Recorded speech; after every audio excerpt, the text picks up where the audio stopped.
Hello engineers. तो guys आप सभी को पता है कि आरआरबी जेई 2025 जो है यहाँ पे आप सभी को एडमिट कार्ड वगैरह मिलना स्टार्ट हो गए हैं। एग्जामिनेशन सीबीटी 1 के बहुत ही करीब है, कुछ ही दिन बचे हुए हैं। लास्ट मिनट में जो आपको बताने वाला हूँ थोड़ा सा ध्यान से सुनिएगा, और क्यों बता रहा हूँ उसका रीज़न है।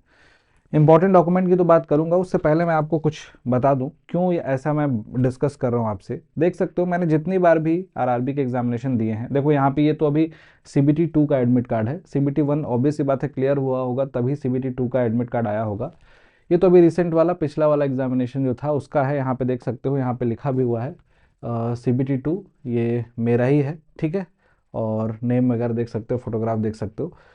इसके पहले भी ये, इस बार नहीं, ये अभी मैं टीचिंग फील्ड में बहुत समय से हूँ, लेकिन हाँ इन सब एग्जामिनेशन को जिनको मैं पढ़ाता हूँ उन एग्जामिनेशन को मैं ज़रूर देता हूँ, और दे के ये देखता हूँ कि इस एग्जामिनेशन में जो क्वेश्चन है वो किस लेवल के पूछे जा रहे हैं, उस हिसाब से अपने को अपडेट करके आपको नए नए कॉन्सेप्ट और चीज़ों को बताता रहता हूँ। ये देखो, ये पिछला वाला जो एग्जामिनेशन हुआ था इसके पहले, ये देख सकते हैं इसमें 2019 वाला जो एग्जामिनेशन हुआ था ये सीबीटी 1 का है। और इसके बाद ये रहा सीबीटी 2 का, देख सकते हैं ये वाला सीबीटी 1 का है। E call letter computer based test CBT 1 वाला है, जो कि 26/5/2019 को हुआ था। और उसके बाद ये सीबीटी 2 का स्टेज 2 सेकंड स्टेज लिखा है, ये 28/8/2019 को हुआ था। तो आरआरबी के एग्जामिनेशन को अगर मैं आपको बताऊं, एक बहुत साफ बात, सीधी सी बात, ये भी सीबीटी 2 का है, सीबीटी 1 वाला एडमिट कार्ड भी होगा कहीं मेरे पास। बस इतना बोलूंगा कि आज मैं ये ढूंढ के आपको क्यों दिखा रहा हूं, इसका रीज़न है। अगर मैं सीबीटी 1 या सीबीटी 2 को क्लियर कर रहा हूं केवल और केवल एक अच्छी स्ट्रेटजी की वजह से, क्योंकि मैं, देखो ना, तो आप समझ सकते हो मैं टेक्निकल पढ़ाता हूं, टेक्निकल का टीचर हूं। सीबीटी 1 एग्जामिनेशन देना, क्लियर करना टेक्निकल पढ़ाते हुए थोड़ा सा टफ होगा। और टफ इसलिए भी होगा कि प्रैक्टिस में नहीं है क्वेश्चन। नो डाउट मैंने उतने अटेम्प्ट नहीं कर पाता हूँ क्योंकि स्पीड नहीं है, एक्यूरेसी है लेकिन स्पीड नहीं है उतना।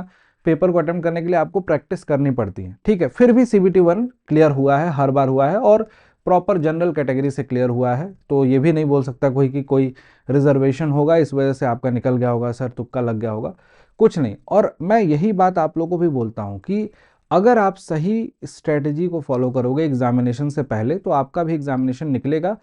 सही स्ट्रेटजी क्या होती है उसी को आपको समझाने वाला हूँ, ठीक, समझिएगा इस बात को। नो डाउट आप में से बहुत सारे लोग ब्रिलियंट होंगे, हर बार एग्जामिनेशन देने जाते हैं, हमेशा एग्जामिनेशन देते हैं, परफॉर्म करते हैं। कई बार कुछ ना कुछ रीज़न की वजह से एग्जामिनेशन नहीं क्लियर हो रहा है। हो सकता है सीबीटी 2 के लिए आप बहुत अच्छे से तैयार हो, सीबीटी 2 आपका बहुत मजबूत हो, लेकिन सीबीटी 1 जो है एग्जामिनेशन ही क्लियर नहीं हो रहा, बैठने को नहीं मिल रहा है सीबीटी 2 में। तो सीबीटी 1 जब क्लियर नहीं होगा तो मजबूत टेक्निकल करके क्या करोगे। सीबीटी 1 तो नॉन टेक्निकल बेस्ड है, नॉन टेक्निकल के यही सेगमेंट आपको पूछे जाते हैं, मैथ्स, रीजनिंग, उसके बाद जनरल साइंस और जनरल अवेयरनेस। तो अब यहाँ पे समझने वाली बात है कि इसको किस तरीके से हम इम्प्रूव करें। जैसे मैंने एग्जांपल दिया कि मैं नहीं पढ़ता था, मैं अभी भी नहीं पढ़ता हूँ, एग्जामिनेशन देने जाता हूँ। नॉन टेक की बात कर रहा हूँ, टेक्निकल तो मैं पढ़ा ही रहा हूँ।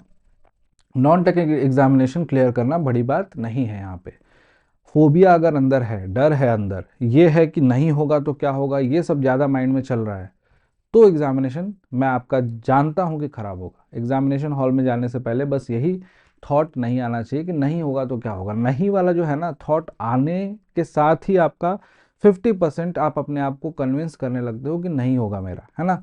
ये थॉट अपने अंदर नहीं लाना, पहली बात। दूसरी इंपॉर्टेंट बात आपको बोलूंगा कि अगर आप इन सब्जेक्ट को पढ़े हो, प्रैक्टिस किए हो, टाइप्स वगैरह देख लियो, क्वेश्चन इस टाइप के आ रहे हैं, टेस्ट सीरीज में परफॉर्म भी कर रहे हो, पैनिक सिचुएशन में आके एग्जामिनेशन हॉल में जब बैठ रहे हो तो हो सकता है कि एग्जामिनेशन हॉल में बैठने के बाद वो सिचुएशन फेस ना करने की वजह से आपके क्वेश्चन गलत हो जा रहे हो या फिर पेपर अटेम्प्ट नहीं हो पा रहा हो। तो उसके लिए आपको बता रहा हूँ, पूरे पेपर में देखो, जैसे पूरा पेपर आप किसी भी जोन से हो, XYZ कोई भी आपका जोन हो, पूरे पेपर में जब पेपर अटेम्प्ट करना स्टार्ट करोगे ना, वन बाय वन क्वेश्चन आपके स्क्रीन पे जब आएंगे, तो जैसे मान लो कि फॉर एग्जाम्पल 100 क्वेश्चन है, इसमें से ये बस मान के चलना, बहुत जेन्युइनली बता रहा हूँ गाइस, कि 70 क्वेश्चन आप उसी टाइम में, गिवन टाइम में 70 क्वेश्चन जिसमें सबको 100 करने हैं, आपने 70 का टारगेट ले लिया कि 70 क्वेश्चन करने हैं ना, आप सिलेक्शन ले लोगे। 70 का टारगेट लेके चलोगे तो आप पे बर्डन क्रिएट नहीं होगा। आप टारगेट पहले से 100 क्वेश्चन को सोच रहे हो, 100 क्वेश्चन का सोच रहे हो, टाइम से मैच करा रहे हो, कभी 30 पे पहुंचा, इतना समय बीत गया, वो प्रेशर की वजह से आपके 5 से 6 क्वेश्चन ऐसे ही गलत हो जाएंगे, जल्दीबाजी में स्किप कर दोगे, रैंडम तुक्का लगा दोगे, सोचोगे चलो क्या पता सही हो जाए, 1 नंबर बढ़ जाएगा।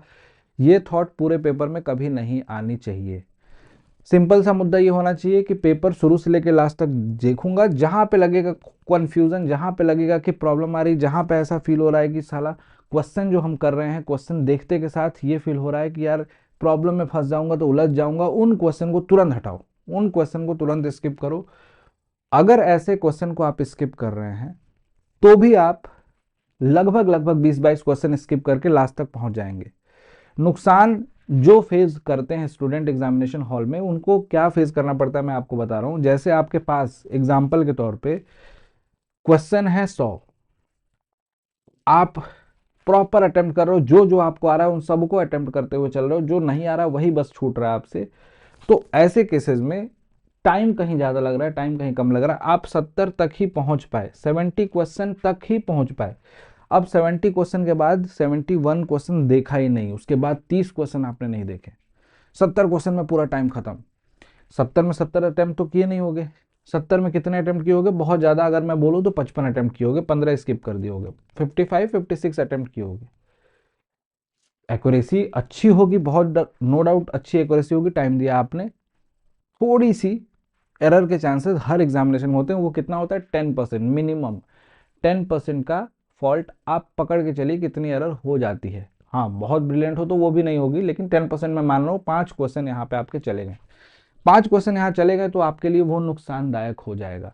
इसलिए कौन सी स्ट्रेटजी बेटर है, स्ट्रेटजी वो स्ट्रेटजी बेटर है जहां पे मुझे आता था क्वेश्चन, लग रहा था लेंदी है, छोड़ दिया मैंने तुरंत, पेपर अटेम्प्ट किया, लास्ट के जो 30 क्वेश्चन यहाँ पे जो मैंने छोड़े, उस 30 क्वेश्चन में से ऐसे 15 क्वेश्चन होंगे जो बहुत कम समय में होंगे मुझसे, और यहाँ पे मैं 55 कर पाया था, इस 15 को और कर लेता तो हो सकता था कि इस 55 में से मैं 6-7 क्वेश्चन जो एक्स्ट्रा टाइम दिया हूं उन क्वेश्चन को ना करके यहाँ से 15 से 16 क्वेश्चन जो है कम समय वाले सही कर लेता, तो हमारा स्कोर इतना हो जाता कि हमारा सिलेक्शन हो जाता। ठीक, और जो भी लोग 5 नंबर 4 नंबर से पिछली बार चुके थे उनके लिए भी, और जो लोग जस्ट बॉर्डर पे जाके सेलेक्ट हो गए थे और सीबीटी 2 में नहीं हुआ उनके लिए भी, जिनका एग्जामिनेशन नहीं निकला उनके लिए भी, सबके लिए बहुत ही सही स्ट्रेटजी बता रहा हूँ, इसको फॉलो कीजिएगा, एग्जामिनेशन में आपका सिलेक्शन जरूर होगा। फोकस्ड वे में अभी जो दिन बचा हुआ है ना, इसको ये मत सोचना कि ये तो यार सर अब तो आ ही गया एग्जामिनेशन, अब क्या करें, टेस्ट वेस्ट नहीं दे पा रहे हैं, कुछ नहीं कर पा रहे हैं, समय वेस्ट हो रहा है। इस टाइम को तो बहुत ज़्यादा यूज़ करना है, ये टाइम आपका पीक टाइम होना चाहिए पढ़ाई का, इसमें खूब रगड़ के पढ़ोगा। इस देखो अगर इसमें चूक करोगे ना तो नुकसान होगा, इसमें नहीं चूकना है, इसको एकदम फोकस्ड वे में अच्छे से पढ़ाई करके किसी भी हालत में अपने छोटे छोटे जो गलतियां हैं उसको दूर कर लो, और दूर करने के बाद एग्जामिनेशन में जाइए, एग्जामिनेशन आपका बिंदास होगा, अच्छा होगा। और मिलेंगे फिर एग्जामिनेशन के बाद आप लोगों से, उम्मीद यही है कि आप लोग का एग्जामिनेशन जो है अच्छा जाए और सिलेक्शन हो फाइनली। सीबीटी 1 क्लियर करके सीबीटी 2 पे लग जाइएगा। सीबीटी 2 क्लियर तभी होगा जब आपका माइंड में ये क्लियर हो कि मैं सीबीटी 1 क्लियर कर रहा हूँ। ठीक, सीबीटी 1 क्लियर करने के बाद सीबीटी 2 देने का तभी मौका मिलेगा। तो इस चीज़ को फोकस में रखिएगा और जो मैंने बताया उस बात को ध्यान में रखिएगा। पेपर स्ट्रेटजी तमाम 75 स्ट्रेटजी कौन सा पहले करें कौन सा बात, ये सब नहीं मैटर करता है। पेपर उठाया, पहला क्वेश्चन जहाँ दिख रहा है वहाँ से करना स्टार्ट किया सर, जहाँ टाइम टेकिंग है उसको फटाफट स्किप किया, कोशिश किया कि शुरुआत से लेकर लास्ट तक स्पीड अच्छी रहे। बहुत सारे लोगों का शुरू में स्पीड स्लो होती है, बाद में बहुत फास्ट करते हैं, लेकिन 10 क्वेश्चन 5 क्वेश्चन में छूट जाता है, या फिर जल्दीबाजी में गलत करते हैं, या फिर लगता है कि ये तो हो रहा था मेरे से नहीं हो पाया। ऐसी सिचुएशन नहीं आनी चाहिए, आपको पेपर अच्छे से अटेम्प्ट करना है।